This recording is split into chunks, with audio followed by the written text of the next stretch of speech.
ನಮಸ್ಕಾರ ಸ್ನೇಹಿತರೆ. ಇಂದಿನ ದಿನಗಳಲ್ಲಿ ಮೊಬೈಲ್ ಫೋನ್ ಪ್ರತಿಯೊಬ್ಬರಿಗೂ ಬೇಕೇ ಬೇಕು. ಅಂಥದರಲ್ಲಿ ನಾವು ಹಾಕಿಸುವ ರೀಚಾರ್ಜ್ ಕೂಡ ಅಷ್ಟೇ ಮುಖ್ಯವೆನಿಸುತ್ತದೆ. ಆದರೆ ಒಂದು ವೇಳೆ ನಾವು ರೀಚಾರ್ಜ್ ಮಾಡಿಸದಿದ್ದರೆ ನಮ್ಮ ಸಿಮ್ ಕಾರ್ಡ್ ಎಷ್ಟು ದಿನಗಳವರೆಗೆ ಚಾಲ್ತಿಯಲ್ಲಿರುತ್ತದೆ ಎಂಬ ಕುತೂಹಲ ನಿಮ್ಮಲ್ಲಿ ಖಂಡಿತ ಇರಬಹುದು. ಅದಕ್ಕಾಗಿ ಈ ವಿಡಿಯೋವನ್ನು ಕೊನೆವರೆಗೂ ನೋಡಿ. ಸದ್ಯದ ಪರಿಸ್ಥಿತಿಯಲ್ಲಿ ಎಲ್ಲರ ಬಳಿಯೂ ಸ್ಮಾರ್ಟ್ಫೋನ್ ಇದ್ದೇ ಇರುತ್ತದೆ.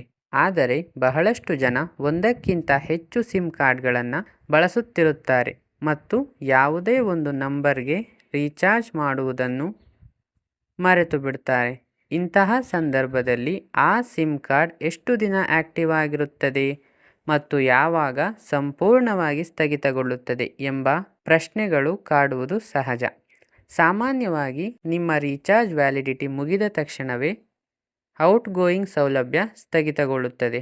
ಇನ್ನು ಇನ್ಕಮಿಂಗ್ ವಿಚಾರಕ್ಕೆ ಬಂದರೆ ವಿವಿಧ ಕಂಪನಿಗಳ ನಿಯಮಗಳಿಗೆ ಅನುಗುಣವಾಗಿ 7ರಿಂದ 15 ದಿನಗಳ ಕಾಲ ಈ ಸೌಲಭ್ಯ ಲಭ್ಯವಿರುತ್ತದೆ.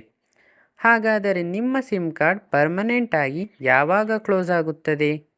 ಟೆಲಿಕಾಂ ಸಂಸ್ಥೆಗಳ ನಿಯಮದಂತೆ ನೀವು ಸತತವಾಗಿ 90 ದಿನಗಳವರೆಗೆ ಅಂದರೆ 3 ತಿಂಗಳ ಕಾಲ ಯಾವುದೇ ರೀಚಾರ್ಜ್ ಮಾಡದಿದ್ದರೆ ಅಥವಾ ಕರೆ ಮತ್ತು ಮೆಸೇಜ್ಗಳಂತಹ ಯಾವುದೇ ಚಟುವಟಿಕೆ ನಡೆಸದಿದ್ದರೆ ಆ ಸಿಮ್ಮನ್ನು ಡಿಆಕ್ಟಿವೇಟ್ ಮಾಡಲಾಗುತ್ತದೆ. ಹೀಗೆ ನಿಷ್ಕ್ರಿಯಗೊಂಡ ನಿಮ್ಮ ನಂಬರ್ ಬೇರೆಯವರಿಗೆ ಸಿಗಲು ಸಾಧ್ಯವಿದೆಯೇ? ಹೌದು. ಒಮ್ಮೆ ನಿಮ್ಮ ಸಿಮ್ ಕಾರ್ಡ್ ಬಂದ್ ಆಯಿತು ಅಂದರೆ ಕಂಪನಿಯು ಆ ನಂಬರನ್ನು ಮರಳಿ ತನ್ನ ಡೇಟಾಬೇಸ್ಗೆ ಸೇರಿಸಿಕೊಳ್ಳುತ್ತದೆ.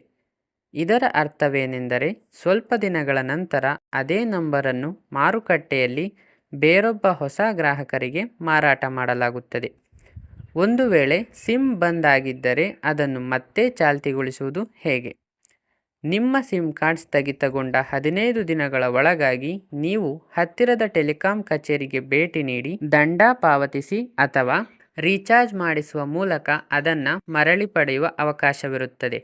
ಆದರೆ ನೀವು ದೀರ್ಘಕಾಲದವರೆಗೆ ರೀಚಾರ್ಜ್ ಮಾಡದೆ ಹಾಗೆಯೇ ಬಿಟ್ಟರೆ ಆ ಮೊಬೈಲ್ ನಂಬರ್ ನಿಮ್ಮ ಕೈಯಿಂದ ಶಾಶ್ವತವಾಗಿ ಕೈತಪ್ಪಿ ಹೋಗಬಹುದು.